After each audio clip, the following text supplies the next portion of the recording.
million, like just a certain contract fixing is like $200,000 a year. And then my boss is like, well, receiving on this data then can be very useful for other researchers to actually that have time to go through. So not a lot of people have access because it's so expensive. So he decided to open up for two reasons. One is that, like direct contributions from the scientific community. And also there's a lot of computational scientists trying to actually work out better tomograph reconstructions or processes that actually find better recognition of things and using artificial intelligence for the live stream goes live in 15 minutes, guys. finding the different cell parts that actually we're studying automatically and developing algorithms. So it's like we're gonna post these two things and see. So the thing is, the scientists can just go there and search what they want and actually download the data and work it out. But the computational people can use what we give ETDB downloader, which is a command line application, and download the data in bulk. And like download like hundreds of like gigabytes at once. And then they can work in processing these things. We have challenges on if you can do this, then we're gonna publish with you. If you can do that, like, this is cool. Is it because most traditional hosting places seriously don't have the link is just well, there's no flexibility to do all that? Well, the guys actually have central repositories. It's all academic, which is pretty awesome. So they rely on grants and so on. If they lose their funding, the data is not gone. Like, it's not going to be served. And so this is a solution because the idea is if other labs or ATDB for their own, they host their own websites, but ETDB Global will host everybody's or display everyone's. So it's highly scalable. You don't need to hot in the room right now, just letting people know the mic's hot in the room right now. And the live stream's on. Okay. I thought it was 15 minutes. 15 minutes. So we thought that the mic wasn't hot and that we just were broadcasting like a slide that said like that it's coming. Oh, cool. So right now you can see the slide. He's out there in the world. Not that I'm saying anything. No, we're working on fixing it. I just what the fucking hell? And nothing I like that. So we have like someone. That's what's frustrating. The IBM computer to try to find cell boundaries. Which is an album. So that makes sense. Surprisingly hard problem. There's an artifact on tomograms because when we take a tomogram from the brain, this thing rotates 360 degrees around. In electron tomography, we tilt the magnet stays where we are, and the electron beam is like this, we tilt the sample. But because of that, we cannot go 360. So you're not tilting the actual assembly, you're just tilting the sample. Yeah, so we can just tilt the sample 60 degrees to the side. But because of that, then we take all the projection images. Because it's like and then we build a 3D model based on the projection. It says loading block But the problem is, you just do 360 degrees minus. When you reconstruct, there's this missing information from not rotating 360. So because of that, there's missing parts in every object that you reconstruct in 3D. So the main brain doesn't actually follow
Okay, our audio is live, and Amy is live.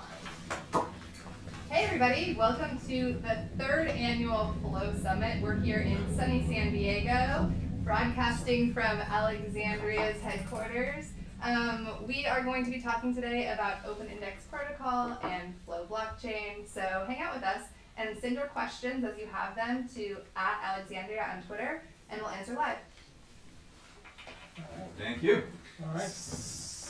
Guy or Ryan, who's up first? All right. Hello everybody, my name is Ryan Chacon. I'm a web developer here at Alexandria, and today I'm showing off OIP Platform React. So what this is it is a reference client built in JavaScript to show, fetch, and display artifacts that were published with OIP. So from here in the main page, we can see a whole bunch of artifacts that are fetched and displayed, and you can click on one. And we'll see that we have a tomogram from the Caltech database. And we can go down and we'll see that the artifact has multiple files in it that we can view. So we can click and see. So these files are, the metadata is fetched from the Flow blockchain, and the videos are streamed and hosted by IPFS. So we just viewed a video and an image, and we can go and we can see others. So here's an album posted. Play some music. I don't think there's any audio for it. Yeah, I don't think there's sound coming out of the display. That's all right. All right. Obviously, we can see the waveform. Yeah. And then down here is more of the files. Cool. Brian, can you kind of describe what the purpose of OIP platform is? Yeah, so the purpose of OIP platform is to act as a template for, right now, JavaScript developers to create their own front end for OIP. It's currently built with React 16 and Bootstrap, and uses the OIP.js library, which is still in working development, to allow people, anybody, to tap into the OIP backend and display whatever data they want. We're going to have payment functionality coming soon, which will be tied into the library, but currently it's not working. But to show an example of what it looks like, it'll have a paywall screen, which you can pay or buy the artifact. We'll go through here, and so we see on this album, there's some artifacts that are paid and some that are not. I know that. We have, you can support PDFs. We have video. So this is an example of an artifact that, like, unlike an album which just has music, this artifact contains a video and images. Oops, not image. Images. Tons of stuff. So an artifact. And a PDF. I didn't see the PDF. It's the press kit one. Oh, and a PDF. So it's a good example of how an artifact can contain multiple file versions. It doesn't have to be one. Artifact's a bundle of files. And so we fetch the artifact and display all the files, and it's not going to be paid or not. Payment functionality coming soon. And that's, at least right now, is OIP platform. And, oh, one more thing. So, still in development, but we're planning on taking all the OIP-related components and stripping them out into its own library, so that way people can import the library and just import direct React components and use them in their application. Right now, everything is kind of pressed together in one web app, which you can look at and see how we do it. But soon, we'll have a library where you can import just your own individual OIP React components. So I can talk a little bit about yeah. that. Go ahead. Sky, lead developer. So maybe those questions. Oh, he just asked the URL this is running at. Oh, We told him it's localhost. Okay. So this browser is currently being developed by us here, as he was saying. So it's a little unfinished, but getting pretty close to a little more release. As Ryan was saying, though, we plan to enable a simple React library that will allow people to take out individual components from this in order to sell it on their website. So if they wanted to display, for example, their video file or information about the artifact, they can cut out just this specific video player and place it onto their page. if they wanted to, say, sell a single piece of content, they could post this entire kind of, we call it the paywall section. They could put that on their website as well in order to enable payments. That's coming a little later, but just to give you a taste of what will be happening. Does anyone have any questions with the platform, things they'd like to see? I want to ask one, just for clarification. Yeah. I've been hit up with this a lot. So when you talk about the Alexandria browser, are you talking about this is a standalone thing that I have to download and install and run as if it were Chrome or something?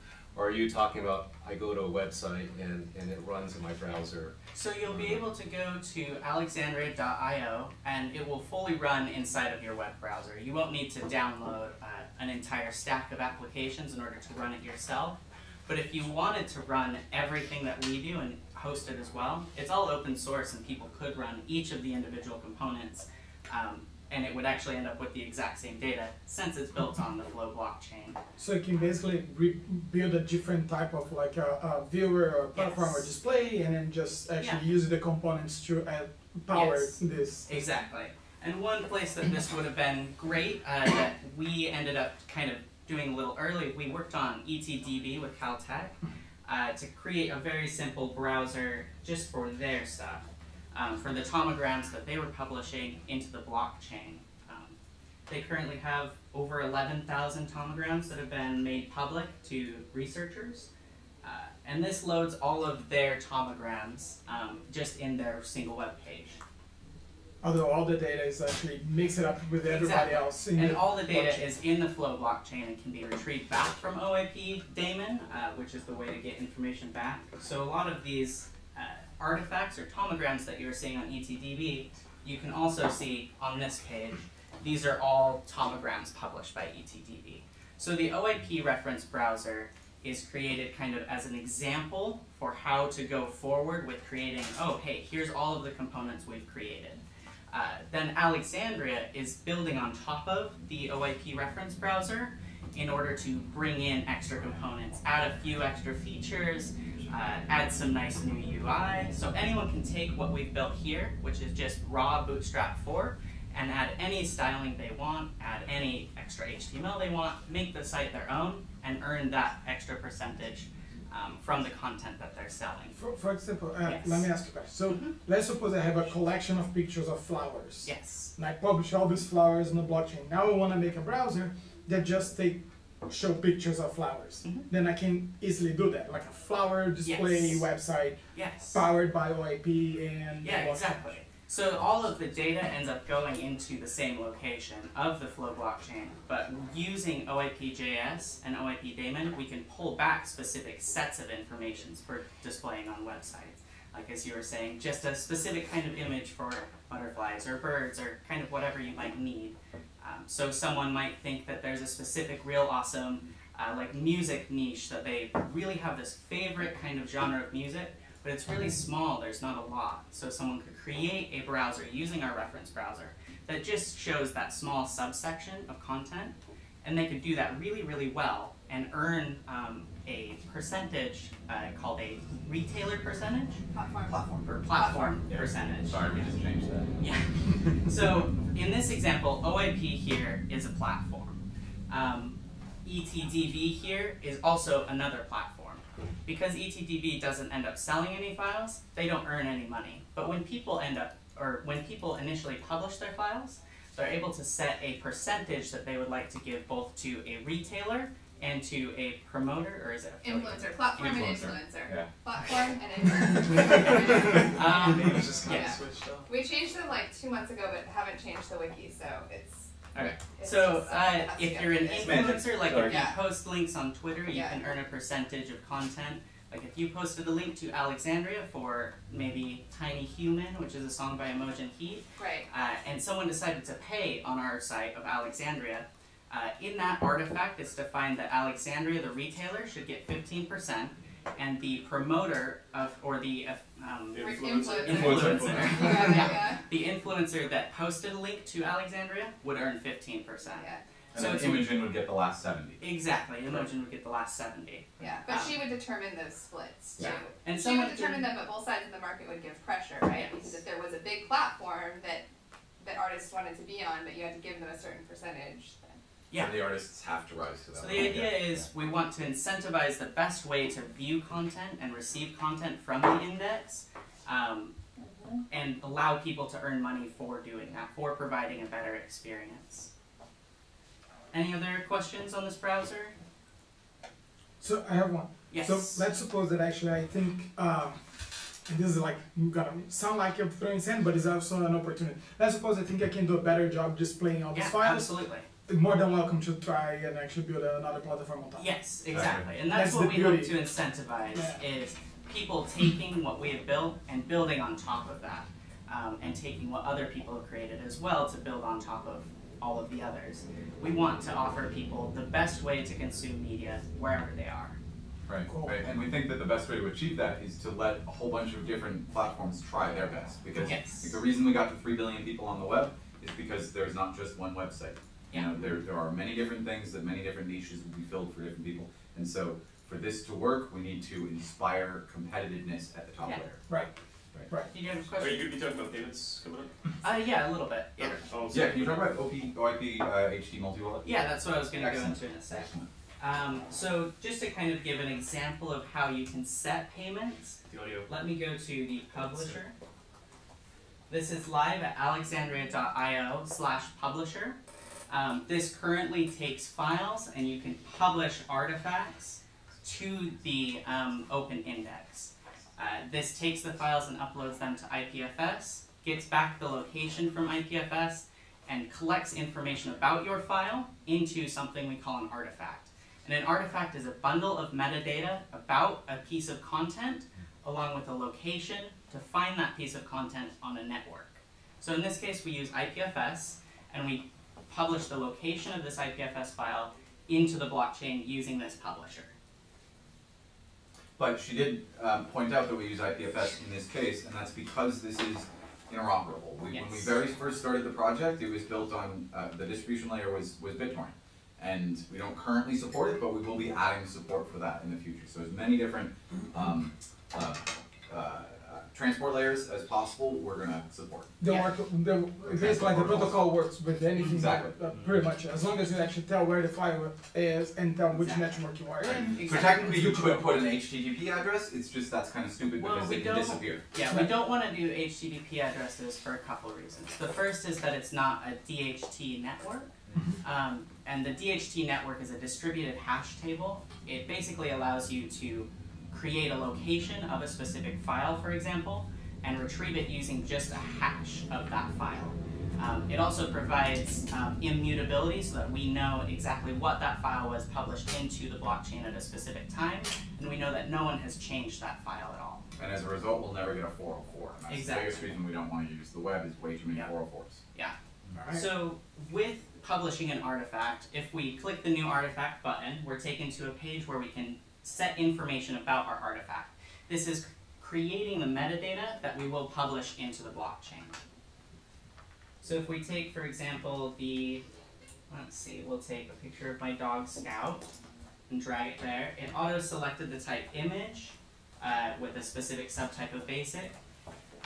I can enter information about this specific file. So I'll give it a title here, for example.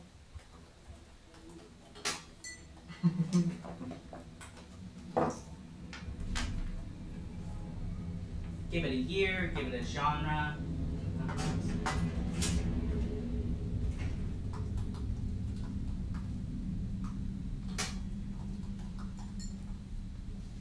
We can set a description. And then down here at the bottom, we have information on if we want our file to be a free file for sharing or a paid file for distribution and selling. If we just want it to be free, we could then click the publish button and that would add our content into the index. But let's go ahead and make this a paid file. So in this paid section, we can define if we would like our file to be allowed to be viewed or played. This is, for example, if you had a song, it would be per play or per listen that you would like to charge to. So I'll say to view my image, I would like to charge 1/10 of a cent. That's 1/1000th of a dollar.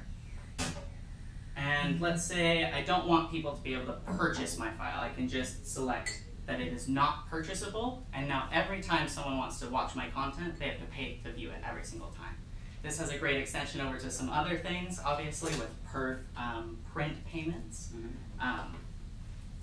But yeah, you can define information about the specific artifact as well as prices. And because we're publishing into the open index, we want to incentivize a way for security of the blockchain to happen.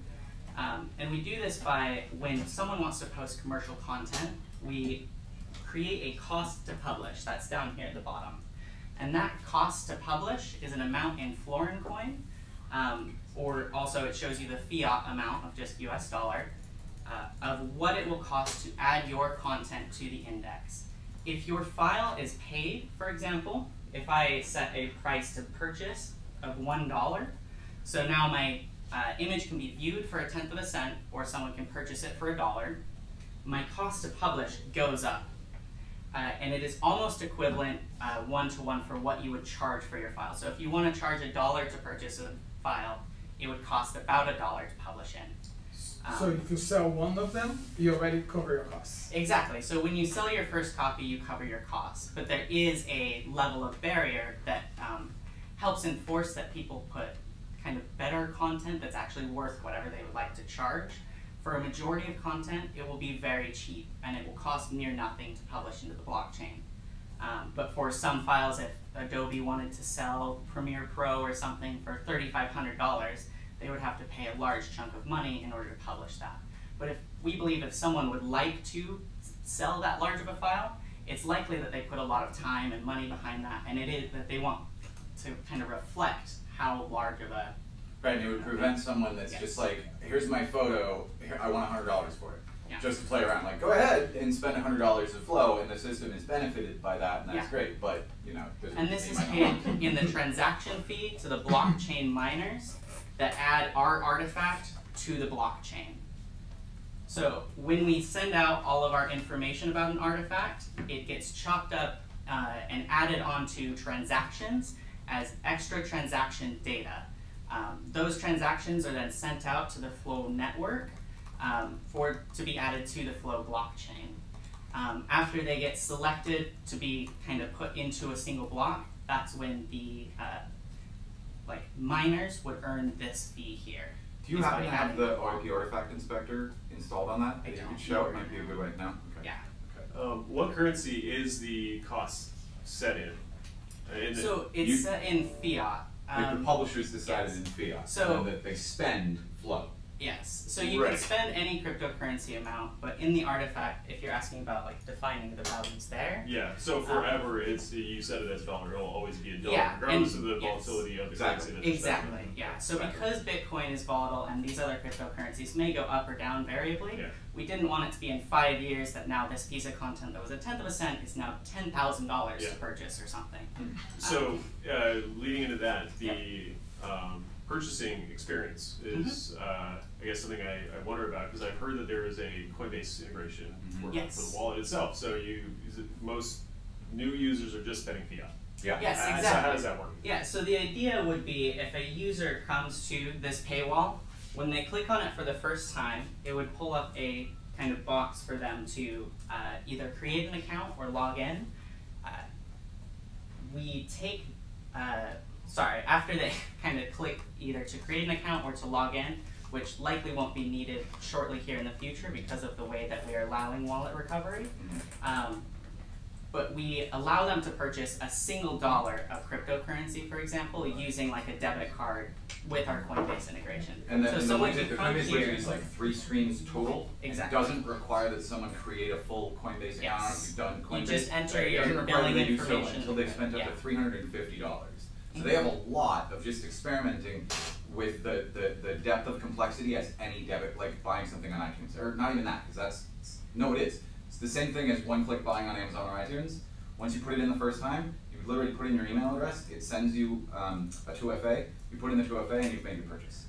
So it's really, really ridiculously easy. Do we have it attached? It to allows the you moment? to not That's know okay. where that's. Does that create a user account for Coinbase? No. No, does so it? it No, okay. starts Just the sends creation of $1 a temporary account at Coinbase because it does create a semi Oh, right. account at Coinbase Yeah. so that you To can handle the- extend it into a full account later. and it would still have all of your history. But you aren't able to just log into Coinbase immediately after. It would be like, so you don't have the KYC AML yet. Like that's the step that you would go through in order to go above that limit, and you have to add a lot more information. But to create the initial account, you literally just give it your email address and your phone number. Yeah. Is there a per purchase limit with that widget? No. So, I want to say 50. Might be, but I think it's or something 50. like Yeah. It might be, so it Unless allows you you to regular use account. different sizes of $2. transactions. It allows you to either Yes. use your debit and credit card Oh, yeah. up to, I believe, $50, or if you want to spend over $50, you can spend with your bank account and that attach a bank account that will transfer in 2 to 3 days, and you can purchase up to $10,000. And international users would still have the same ability with euros. Or, Yeah, so the Coinbase idea is is pretty when much they go everywhere in the to, West right now. Yeah. yeah, and publishing in different locations, they will publish in their local fiat currency. So someone from Europe would publish likely in euro and define inside of their artifact that the fiat type, instead of being US dollar, it's euro, so that people can kind of see the variability between, So or the actually live exchange selecting always their happens local when the purchase is currency. happening. well, you want to know one wild thing that might be interesting for that? One currency that's used a lot in Africa is M-Pesa, telephone minutes. I don't know if there's a way to be able to rig an exchange for that. Yeah, as long as Be there's something to like, think about. Yeah, the whole design of the wallet behind this thing is to support as many coins as possible, because obviously you want to support Bitcoin because that's what most people are using. A lot of artists are going to have a special coin that they really like, or a lot of consumers are going to have a special coin they really like. So designing it in such a way where it supports as many as possible just allows as much opportunities. This is a fiat that you're talking about, or It's phone minutes. M-Pesa, okay. it's incredible. Yeah. and we could allow people to define it in how many phone minutes they want to charge. It would convert that live against whatever the either user's local fiat is, if there's not a direct conversion from their fiat to Bitcoin or something, so that we can figure out what the relative fiat value is in cryptocurrency. And we're really looking to local devs to do that kind of groundwork, right? To Yeah. tie those in. Yeah. Okay. I mean, ultimately, we'll build the Alexandria browser in such a way where it has localization and it can recognize, where you're at and Exactly. suggest the fiat that you want. Yeah. Ongoing all over Sure. there. We also have an but exchange yeah, rate module that niching is and specializing going to will be do that huge. as well. Yeah. So if someone wants a new fiat added, they would just need to create a pull request to our exchange rate database, and kind of point us to the correct place to look up what the exchange rate is, either relative to another fiat or relative to a cryptocurrency. Yeah. So getting back to a little bit of publishing, I'm going to change my fee back down to lower things because I don't have that much floor coin currently in this wallet. And if you're watching, that cost to publish dropped as soon as she hit that Yes, switch. exactly. So now my cost to publish is just 1/10 of a cent.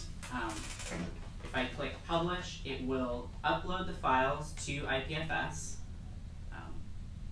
And then after it uploads the files to IPFS, it will take that file hash that it got back from IPFS and index it into the blockchain in Floricoin transactions. So it just barely did that, and now it's processing, waiting to be picked up in a block. So I can actually come over here, hopefully to the live net, and we can see the artifact that I just published. Oh, sweet. So this is a Floricoin Blockchain Explorer, or Flow Blockchain Explorer. All this great names. Exactly. But in this kind of artifact, there was 2 transactions that it was sent in. Because the information needed to be split up into smaller chunks to be added to the transaction comments. So we have a little bit of information here. This is the extra data that was added. And then on this second transaction, it's kind of the rest of that data. So you can see these here kind of processing, pending, waiting to be picked up by the blockchain. Once they get a single confirmation, they'll then be added into the open index and show up live in Alexandria and the OIP browser. You want to just go to the main of the Explorer and let's watch it for a second? See if it can pop up. Yeah. Well, it already. Did it get mined? Or is it in the main? Well, I thought it was in the main. mined, but Yeah, I'm just hoping to get mine and we can actually see the it. last block was about 4 minutes ago. Yeah. We'll see when someone wins another one. But I'll check back on that in a sec. Cool. Does anyone have any questions on final things for the publisher? Okay. The artifact inspector easily NPM cell yet? I could probably. It is actually. Or do a git clone of it. Yeah, you just need to look up the stack request. Yeah, in a second.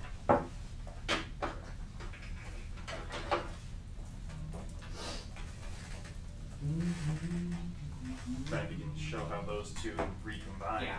Yeah.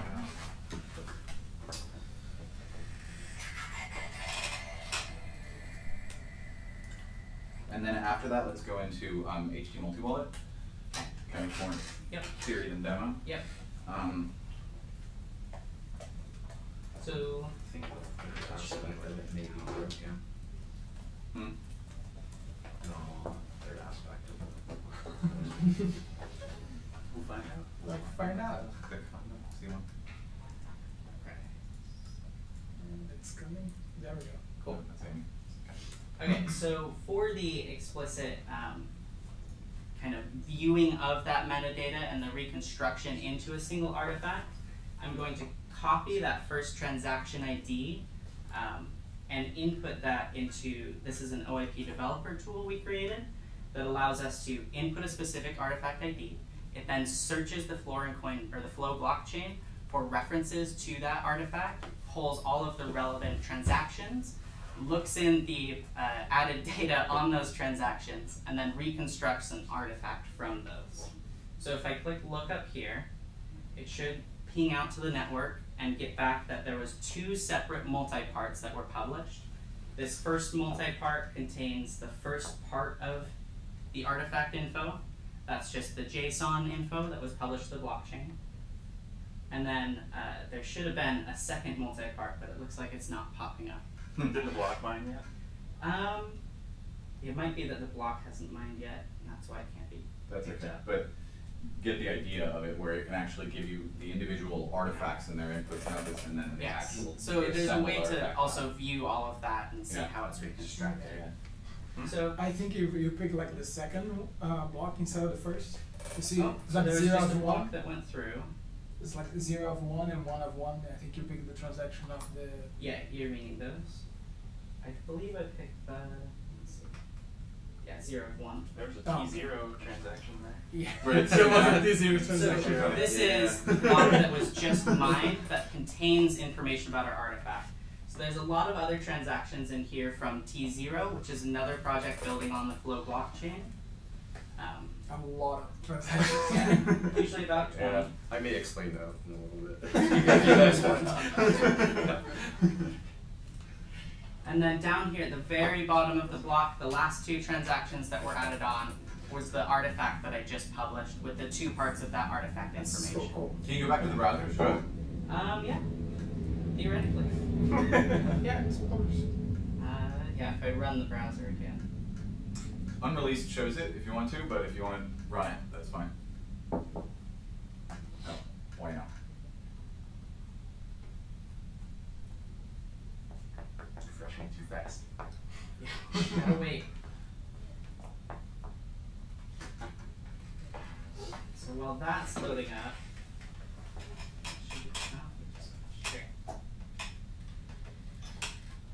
so we should see our artifact popping up as the latest added here. Hopefully. Doesn't look like it found it. Go to unreleased. It's on there. I just saw it. So this is an older So different version of the endpoints, so browser it's we're gonna take a different creating. link. Yeah. But on here we have this image of the My Awesome Dog that I just published. You can see that it has a cost and no price to buy because you can't purchase the file. So ideally when someone clicks on this, it would pop up for them to then log in or register an account. They can then provide very simple information about a username if they want, an email address, and a password if they would like to encrypt their wallet, which we suggest. Probably a good idea. Yeah. A strong list. This will soon change where users won't have to enter any information about themselves in order to create an account. They can just click a simple button that says create, and it will generate them a BIP39 mnemonic, which is just a series of 12 very individual words that can be used to recover your entire wallet and all your information about your account. So So going into kind of this back-end kind of stuff, we have a ton of different repositories here on GitHub under github.com/OIPWG. That's the OIP working group. This top one is OIP Platform React, which we were just demoing. You can clone it yourself, run it. You can see all the recent changes that we're doing every day. There's always a lot of work being done, so if you watch this GitHub organization, it will go very quickly. To go into kind of the next large part that we just barely finished, Alexandria is implementing a BIP44 wallet into the main browser as well as extension that will allow full recovery and sending of coins using just a single BIP39 mnemonic. So with this single mnemonic of 12 words, you can fully manage all of your different coin accounts for Bitcoin, Litecoin, Florin coin, as well as whatever accounts or coins you would like to accept in the future. As well as the vast majority of coins existing on the market will be compatible with that. Exactly. It's huge. There's One a large mnemonic amount, and you have all your wallets. There's about 350 coins that are currently compatible with BIP44. So it's a matter of adoption after that point. For those of you not familiar, BIP44 is a Bitcoin improvement proposal, number 44. It builds on top of a previous one called BIP32. I know, very good naming scheme, but... Oh, ours is better. Yes. Oibit. So on each of these kind of proposals, it goes into full information about how to derive addresses for this single kind of seed to show you how many different coins it supports. Let me scroll down to kind of the structure of the wallet topology. So we have a single wallet up at the top with a BIP39 mnemonic. In this case, it's very simple. This is not recommended to have one like that. They're randomly generated for you. After that, we have each of the coins that get spawned on that wallet. And each of those coins then has separate accounts that it can generate addresses from. And each of those accounts have chains for both the internal and external address generation. Internal addresses are used for like change addresses, receiving money back to yourself. External addresses are used when you're attempting to send out money and funds. And then you can spawn up to, I believe it's 2 to the 32nd power individual addresses for each chain. And you can have so 2 to 32 accounts. Maybe. Yes. If you're prolific user, Yeah. you might have trouble. Right. Which the benefit to that, Sky, attaching one to each file. You talk about that stuff? Yeah. So in the OIP improvement proposal, which we'll be going over tomorrow. Today, later this afternoon. Later this afternoon. We've proposed a way of using these BIP44 wallets in order to shrink down the amount of payment metadata that we were posting about each artifact and file. So previously, if we wanted to track how well individual files are doing on an artifact, and like how much money each file is making individually, we would need to go in and add payment addresses for every coin we want to support for every file, along with a main one to support sending tips and receiving tips for the artifact. We have shrunk this down by over 90%, down to a very simple, it's called BIP44I. It allows you to place an index number of where to generate a specific address using BIP44 extended public keys. So anyone, if they would like to add another coin to support payment, they can just add another extended public key for the coin they would like to support. To their publisher. To their publisher, message. yes. So every publisher puts up one publisher message to describe themselves, and then many of the artifacts, and the artifacts can all refer to the information in the publisher message. Exactly. And using these individual 3 extended public keys and the same index up above, we can generate addresses for each of those. So that's how we've been able to shrink down a lot of the payment information and also abstract out a lot of stuff. So any questions on this improvement proposal, a tiny bit? Okay.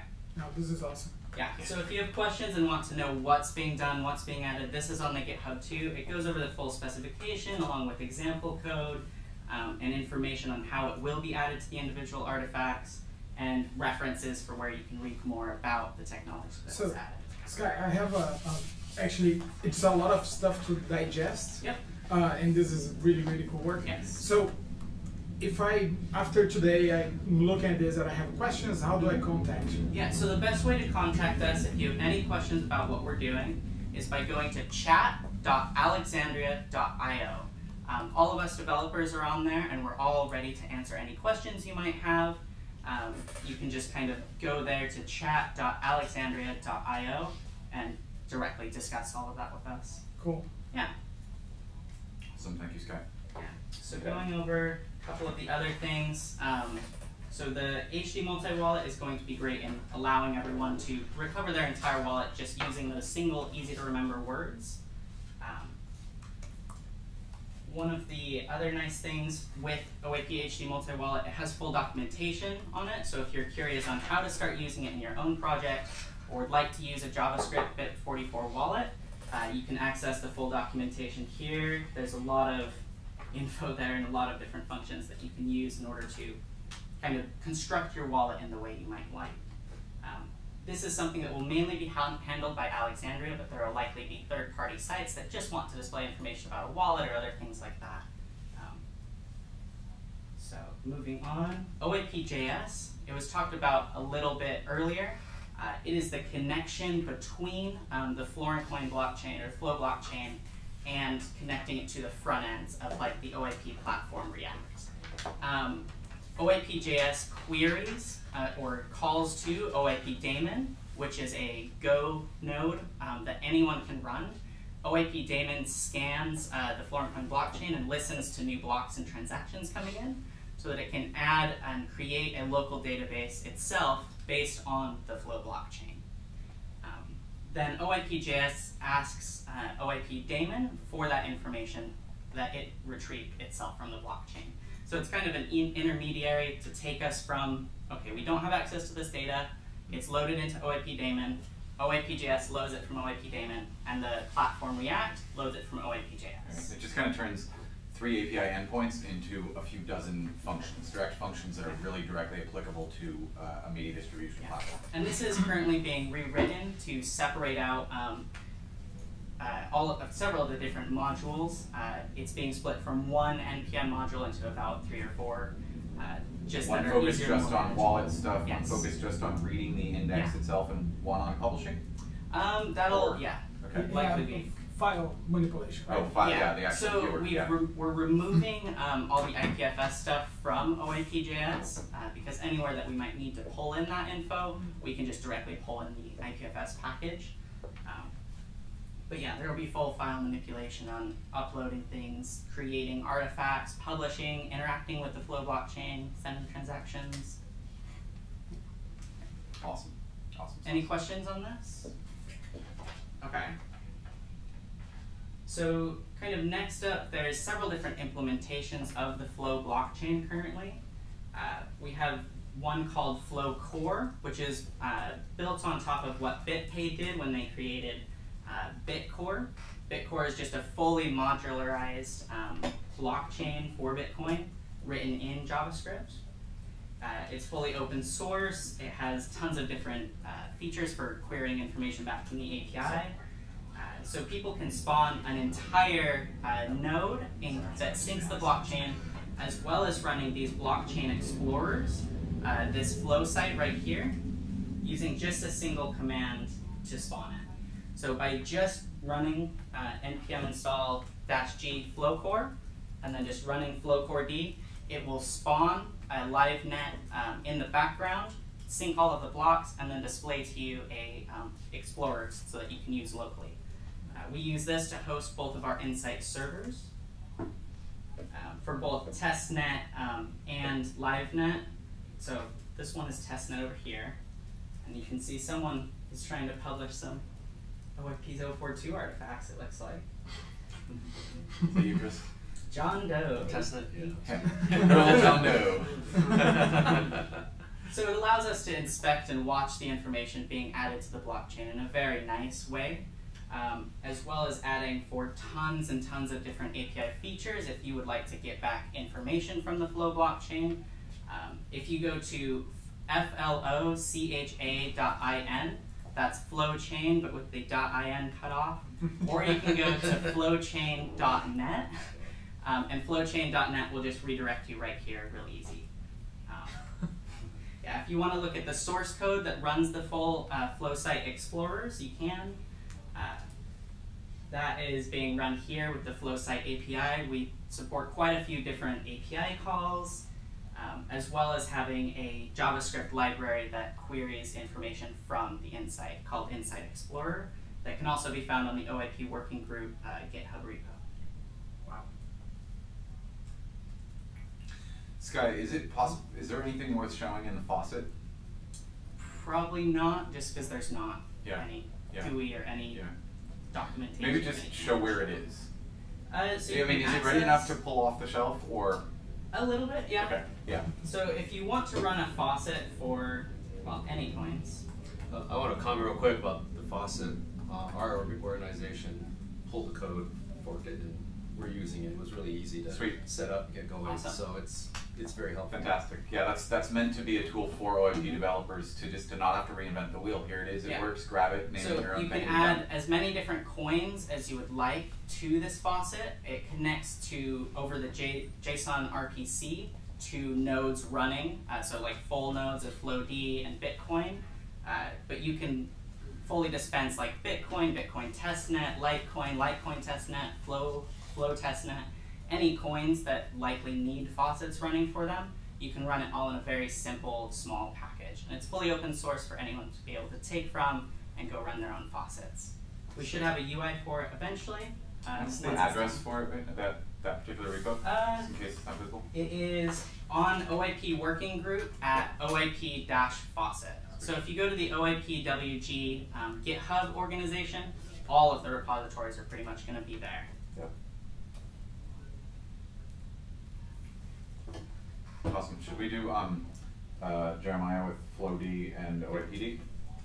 There's not really anything to show with OIPD, but I could show FlowD a little. Yeah, probably. But before that, was that all of the points that I wanted to get? Okay, awesome. That's pretty much Thanks, it. Scott.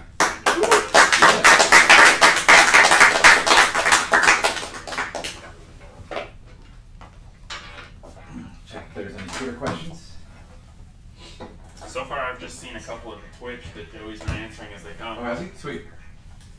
Just the one guy a few times. Good to go. Nicely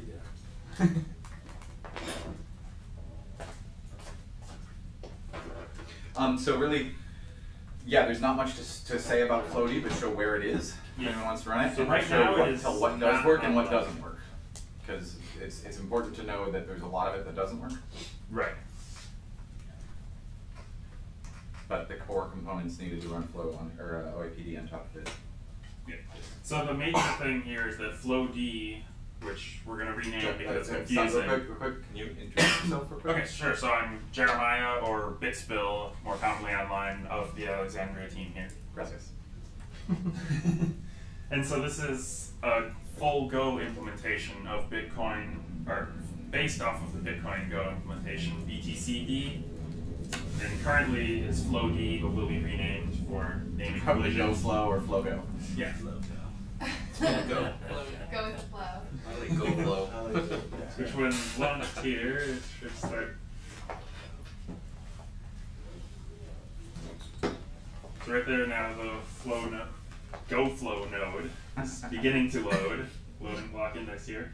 So far it connects, peers up with the network, interacts everything as a full node, except we haven't quite got it all the way up. There's a few blocks it hangs on, but that's just a matter of time to get those going on the difficulty adjustment. The main features this allows are it indexes, addresses, balances are all queryable, similar to Flow Core.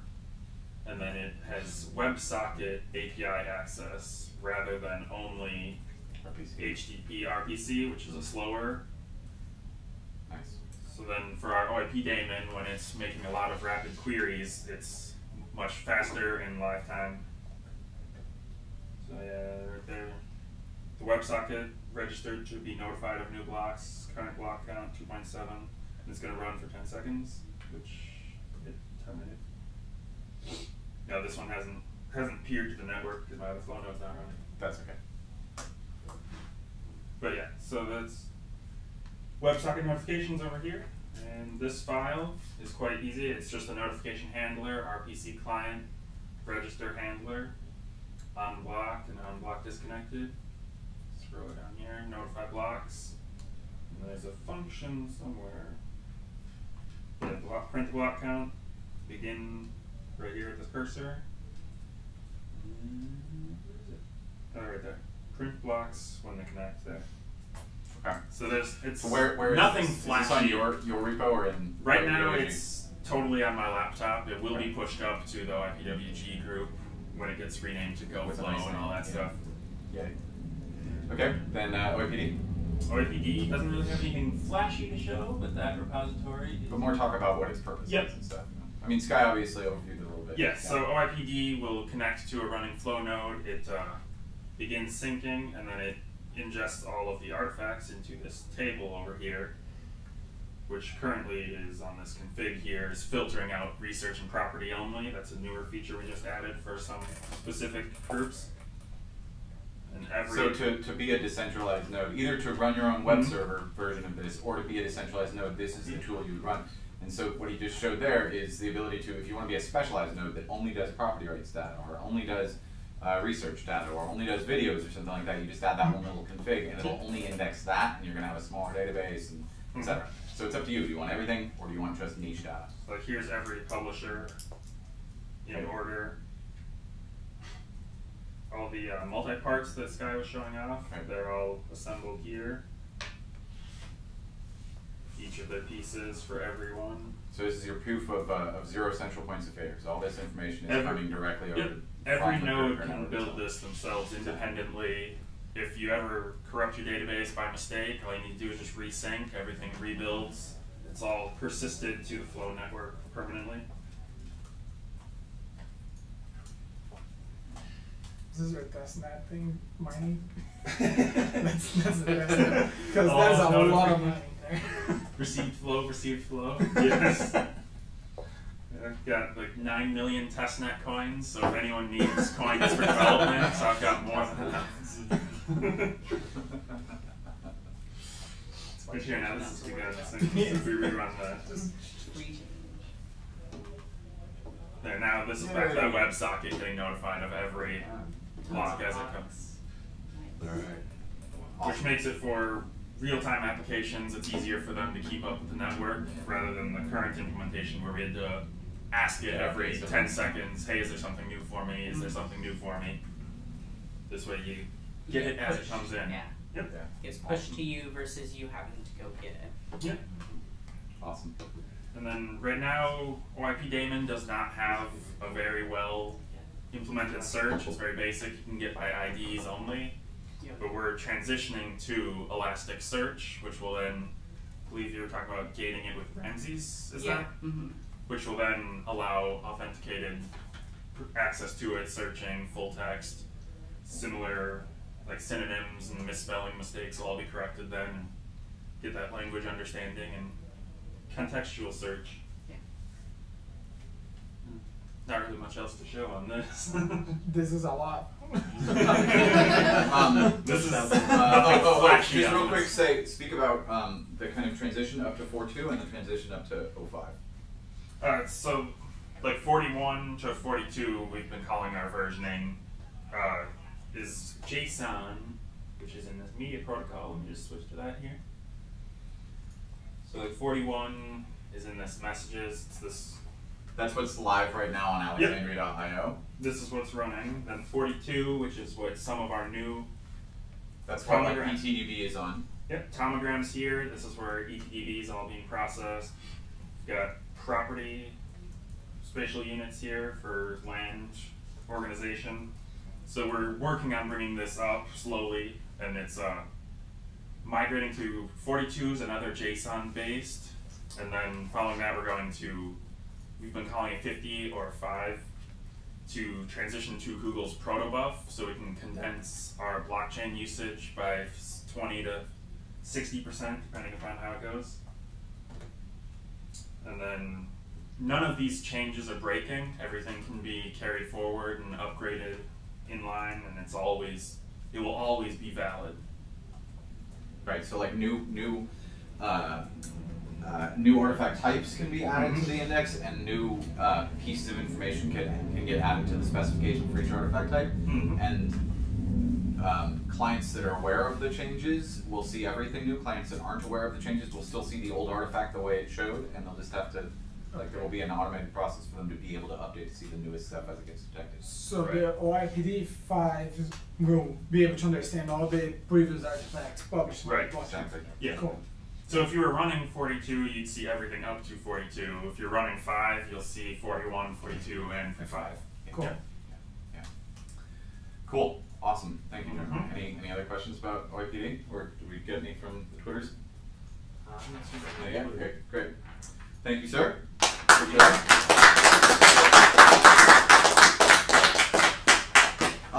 Chris, FlowJ and OIPJ. Sure. Okay. Let me. And Docker that you were talking about yesterday. Would love to hear about that. You want to hear?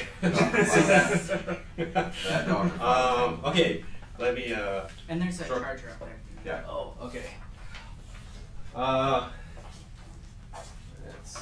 What I'll do is be able to see the board, because I probably should really talk a little bit about. Let me introduce myself. So we can't see where the screen is, but other than that, we can see the board. So if Does I that make right sense? about here. And above, all the way across above. Because Ryan's too. going to show Halfway. we can see it just fine. Oh, okay, So, perfect. All right. Anyway, I'm Chris Chrysostom, and I'm a senior software developer with Medici Ventures, and we actually are in partnership with the Open Index Protocol group to work on putting property rights into OIP. And so I think they alluded to this in earlier presentations, but one thing that was really, really cool about this idea and creating an index that sort of allows us to put all kinds of media up into this index is that we can define an artifact to be whatever we want.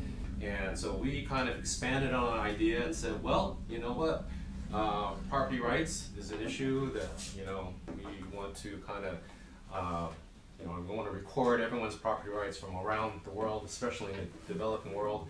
And this seems like a great way just to expand on the idea of an artifact and build it into this index, which will give us immutable property records, which our assertion, of course, is that's going to be really important for just acknowledging who owns what.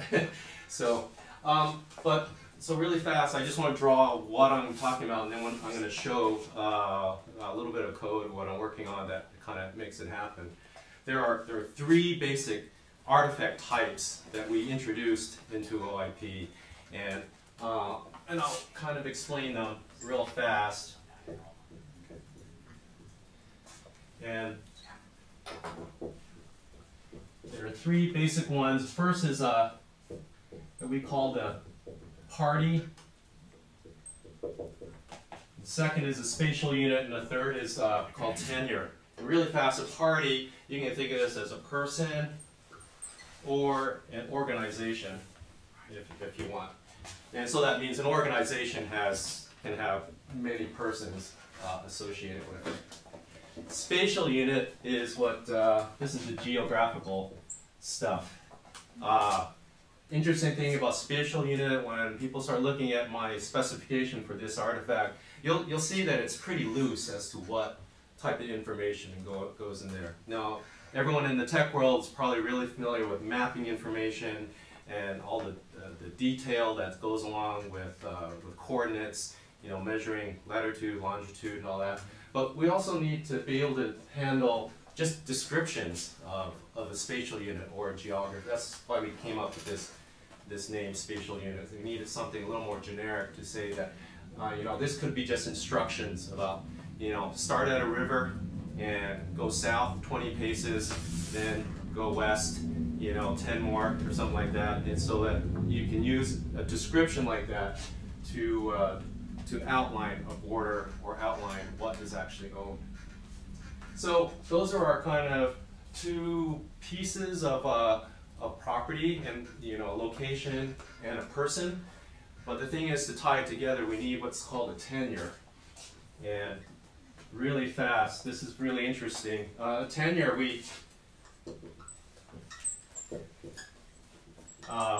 We say it's a right, a responsibility, or a restriction. So our tenure, again, the artifact, when you look at my specification for it, it's pretty loose as to what fields you need to have there, but it is supposed to represent in some way, shape, or form that I have a full ownership right, that I have the right to own this spatial unit. And when I say I would be the party that would be defined over here.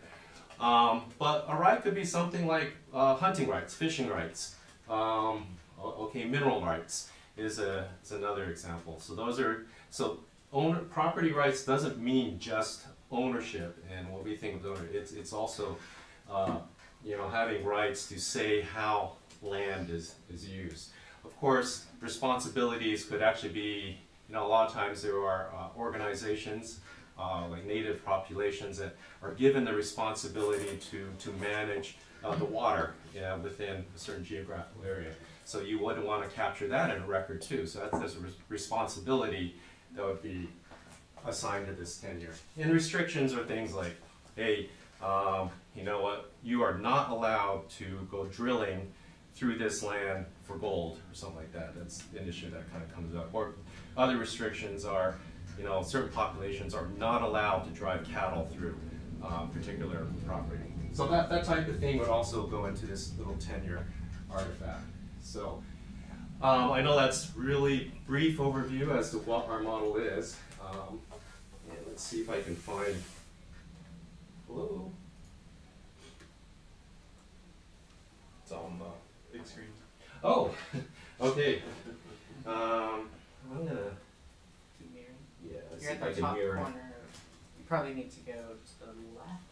Yeah, where's the... It's in the top corner of your, yeah. Oh, okay. I'm gonna, Bring that around for a second. yeah, let me mirror this. Yeah, sorry everyone out there watching this. I couldn't- Quick, somebody juggle. Yeah, joke real fast. So,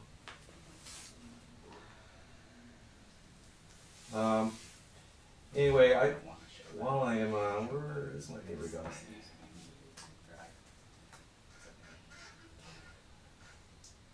Really fast, a little bit about Medici Ventures while I am trying to figure this out. Click on arrangement next.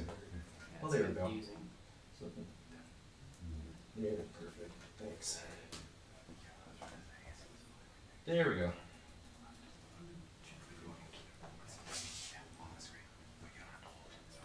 All right, so what I wanted to show is to go along with what I was talking about with these artifact types is, so what we're doing at Medici Ventures right now is we're actually trying to build up a library that I hope to just be able to give to other application developers who are building their own property rights related application. And whenever they say, hey, Chris, I don't know anything about blockchain, but I want my property rights information to get posted to blockchain, I'm going to want to give them this library that I have. So I'm working on something we're calling OIPJ. Functionally, it'll be similar to OIPJS in that it's meant to just provide convenience functions that connect to the Flow blockchain, use open index protocol, and deal with the Flow wallet related things. But our goal is to make it compatible for Android devices, because we found that in the developing world, Android is by far the majority of small and mobile devices that's being used. So what I'm about to show you is written in Kotlin, but of course Kotlin libraries are compatible with Java, so if you're more of a Java developer on Android, you should be able to use this. So what I want to show here is I have some test unit cases that kind of exercise the code a little bit, and it's just going to demonstrate real fast how you would populate certain fields within the artifacts. What I hope to do is repeat what I think someone saw a little bit earlier with an OIP42 artifact going into our testnet. We're going to try doing that again and take a look at a blockchain explorer and see if it's there. If you load up the explorer first, it will live kind of display to you as it gets added to the chain. Okay. Let's livenet.flo.cash. If you're doing testnet. Oh, sorry, testnet. Yeah, I'm at testnet. So let's see. You guys help me out if if this looks okay. Yep. All right. I will. Let's give you a little bit more room.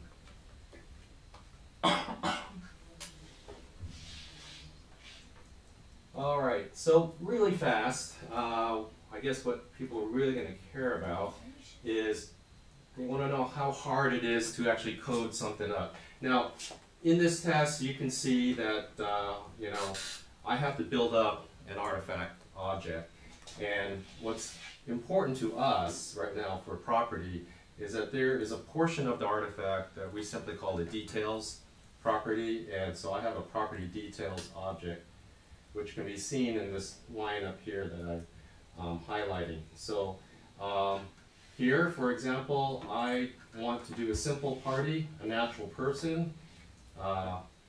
His role here is I said member because one possibility this party will end up being a member of an organization or a community, so that's why we kind of mark it as a member. And I have some other information that kind of goes along with it.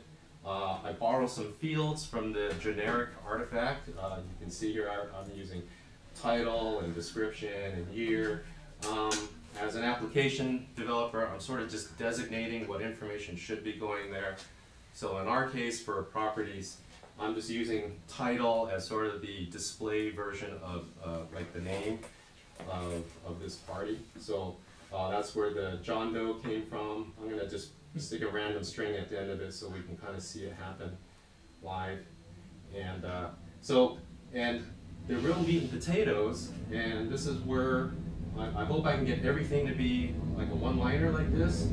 When I go to another application developer who doesn't know anything about blockchain, I want to be able to say, hey, I want you just to use this method. It's called publish artifact. Just execute that, and things should run.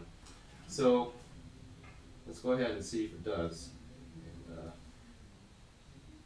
oh, whoops. Oh, all right, you're getting the whole test suite, I think. So, so let's take a look. Oh, that's right. You said this probably will show up. There it is. And did it show up already? Yeah. It's oh, the wow. top third one. It's instant. So once it gets detected by the mempool, and now it's mined, so it has a confirmation. Wow, that's great. So anyway, that was faster than expectations here. It works. All right. So great collaboration there, guys. Anyway, what I want to just prove to you that now we have an immutable record that, in this case, shows one leg of our social contract up here of a tenure where we've created a party. For time's sake, I'm not going to go through dealing with the other artifacts, but in a sense, what we're asking application developers that are using OIPJ is that they would have to collect the information for the party, tenure, and spatial unit, and sort of connect them together, and then they would be able to post those three artifacts just the way I demonstrated right here. Or they could just show the artifacts that are being like you could build an application around ingesting new property rights or showing the currently ones, or both. Yeah. Oh, yeah, and that's going to be that part I actually don't have coded up yet, but that's the direction we're going with OIPJ. Is of course the flip side of this. Once you put stuff in, then it's also going to search specifically for property artifacts. One thing that's kind of interesting, I said earlier, I hope to give this library to other application developers. And what's important about that is that application developers are all going to have their own slightly different formats and their own specifications for what they think a party, tenure, and spatial unit are. So each of our artifacts here has a namespace field, which is meant to be a way to tag which application that the data is for. So so for me, at Medici Ventures, I'm going to tag it with perhaps a Medici Ventures type namespace, and I'm hoping that a project at Caltech is going to build something, and if they want to be able to see the data that I put into OIP, they would know that everything that was tagged with the namespace in Medici Ventures, they will know that that's where what the formatting and the display and everything would have to conform to what I specify. But someone else in the future may build an app for Kenya, and so that app there will have their own namespace, and if I want to access that data, I would pay attention to the property artifacts. When I see it has a namespace of the Kenya project, I would know to display that stuff. So anyway, that is OIPJ in a nutshell. Currently, it's not open source quite yet, but our intent is to make it open source. I predict it's going to happen when this library becomes a little more production ready, not just for us internally at my organization, but for everyone else. So there is that. The next thing I want to talk about, well, actually, questions, Yeah. usually property. Is there anything about, so I know that was a lot, and this is a lot to ingest for. But that's good. You got a No, question? no, this is really, really interesting. Okay then, let me bring up the, whoops.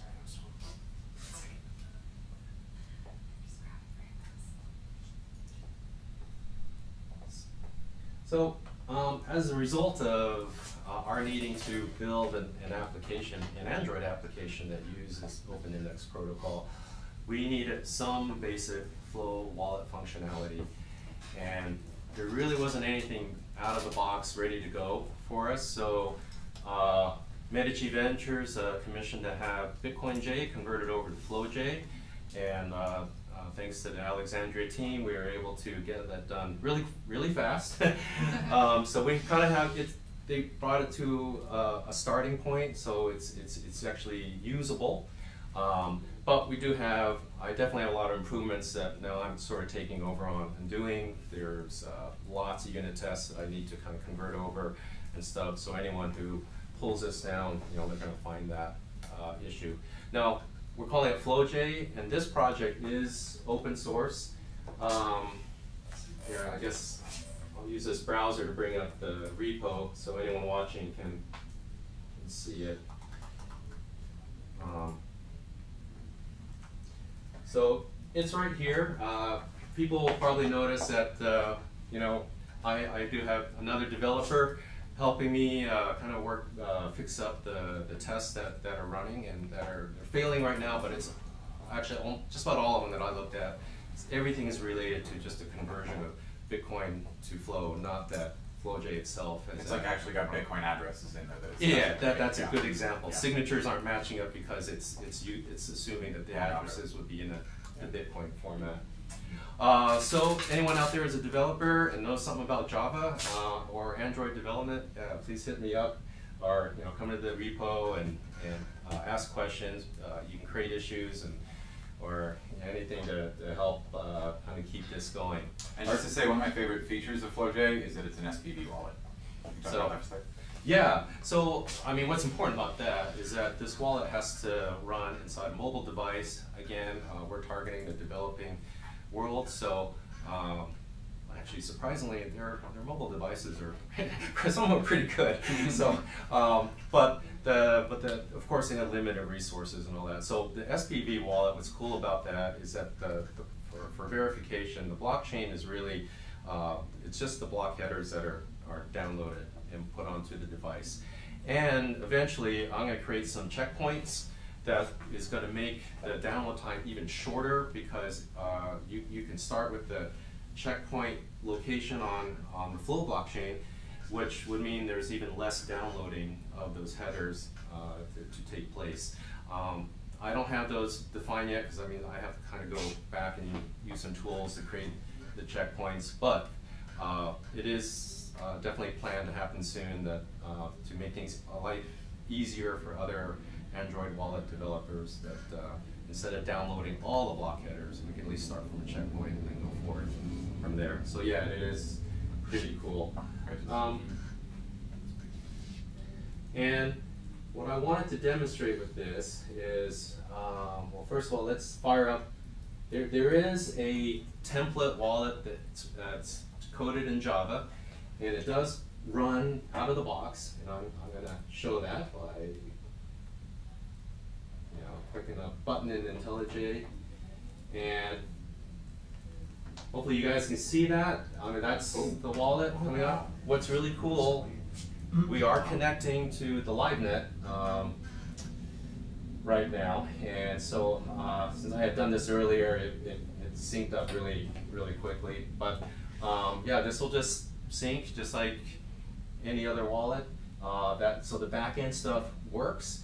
As you can see, the user interface is really light. I understand that, but this is the template code that comes with, well, it actually came with Bitcoin J, but we moved it over to FlowJ, so this will work with Flow. I'm gonna turn this on and hope someone out there will want to send me some Flow. But anyway, yeah, as you can see, we got the QR code.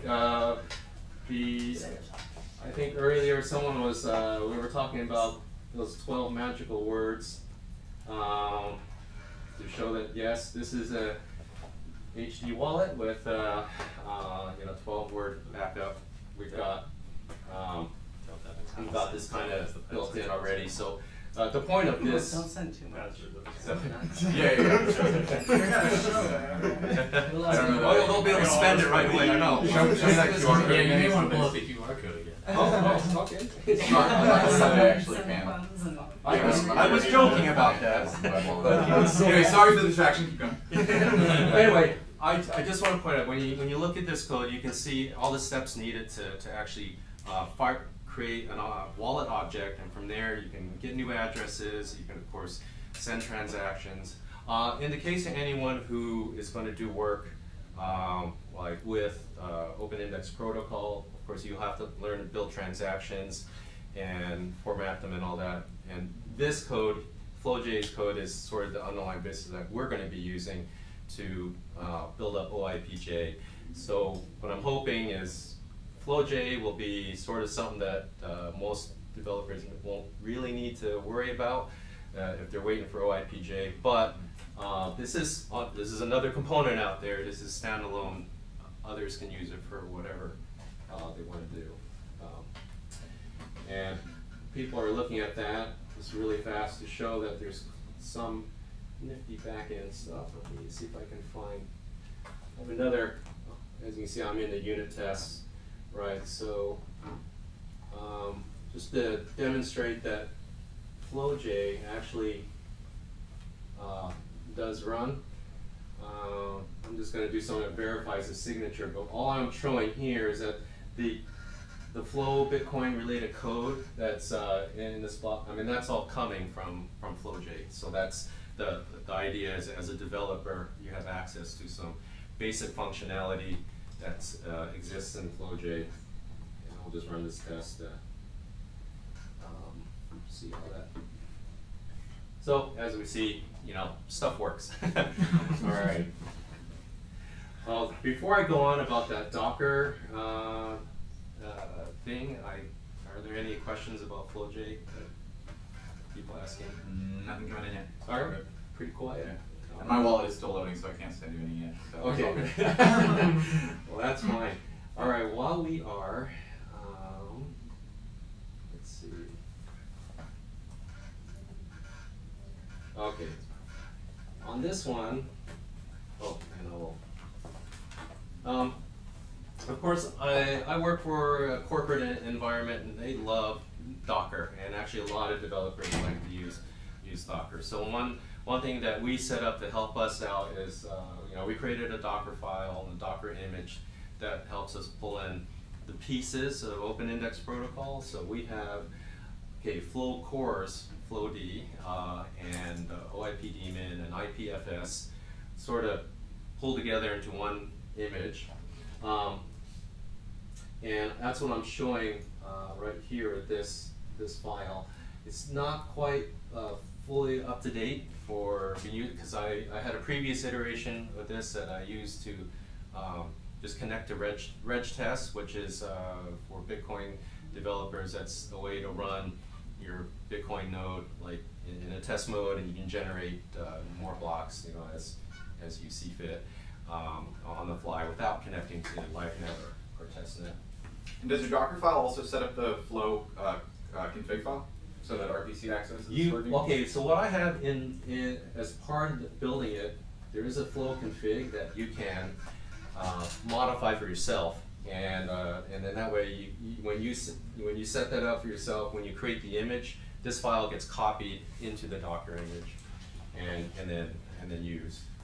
And so really fast I do have a repo where I keep this that's public. Let me see if I have it up here immediately. No, probably not.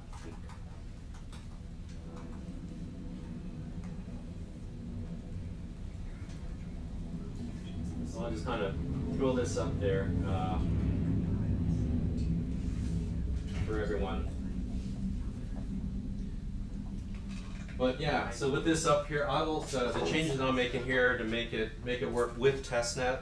I'll get those changes up probably by the end of today and have something working. So anyone out there who feels like they want to fire up OIP in its own Docker image, we'll have this to work with. And can you spell out your repo? So, oh yeah. So my username is Chris. Let's see if I can. So it's C Chrysostom / Docker-OIP. I don't know how visible that is, but if you hit like is that a Mac or Command Plus, it will make it like bigger. Not the little URL. Oh, but then his name's right there. Oh, there you go. Yeah. oh yeah. Yeah, it just keeps doing it. Yeah, just Command Plus a few times and we can say it. Yeah, great. Give it a That's nice and clean. Thank you. Yeah. All right, that's everything. Thank you. Awesome. Thank you, great.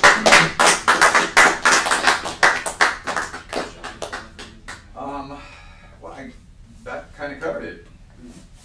Is there anything that I'm not thinking of that is kind of a developed platform kind of component? No, it's alright, cool. Awesome. Thank you. So the whole, I'll talk to the camera real quick. The whole point of this is for obviously anyone that didn't catch it. If you are a developer and you're interested in building on OIP, you can watch this, I don't know, it's been like an hour or 2 hour long thing, and you can see a whole lot of resources that have been built for you, okay?